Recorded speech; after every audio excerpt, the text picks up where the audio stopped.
Hi, my name is Dan. I'm with a company called Triad RV Parts and a company called LED for RV. Welcome to our video segment called Strategies in LED Lights. Today we're going to do a video on strategies in LED lights. LED lights are extremely popular to the camping industry for a couple of reasons. The biggest reason is power savings.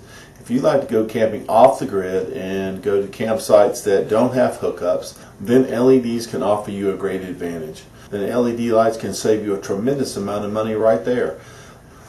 The second most popular reason for LED lights is heat. The incandescents and halogens that have been used in campers tremendously over the last 30 years produce a lot of heat. And if you're camping in the summertime, and even though you're at a campsite that might have hookups and you run that air conditioner has to work double time to compensate for the amount of heat that those lights are putting out. So, having determined that for one of the following reasons LED lights may be for you, it's now time to turn your focus towards strategy. In other words, what lights go where. There is a multitude of different lights and options. For the most part, LED lights are marketed by two different names, warm white and bright white.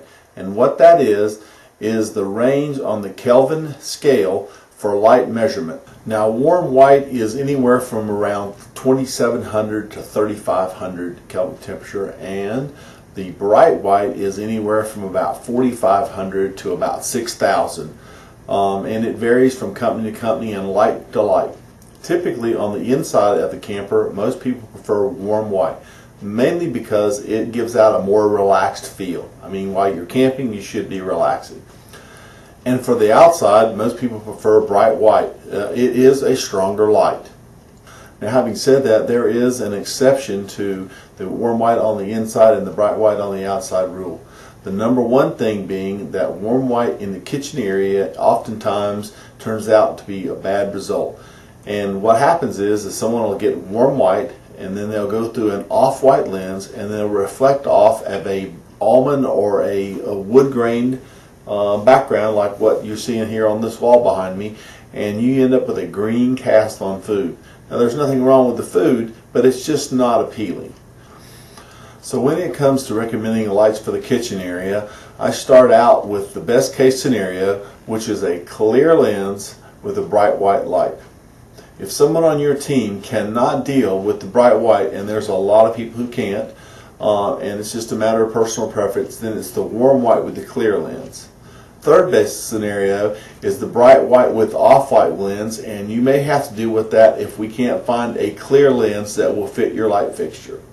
And then the worst case scenario is the warm white in the off-white lens. Now, when it comes to all the different lights that there are that could potentially retrofit your camper, there's just way too many of them to name here. However, there are four basic groups that make up about 95% of all the retrofit for the modern RV today.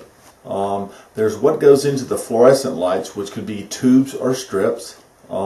Then there are the G4, which are the replacement for the halogens, and there's a couple orientations for those, one for the reading light and one for the down type or puck lights. And then there's the cluster bulbs, which are the round shaped bulbs that are just similar to a light bulb, but there's a lot of different little LEDs around that. And then there's the pad.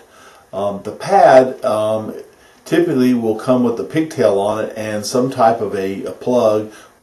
Now, that concludes the first in our series, Strategies in Lights.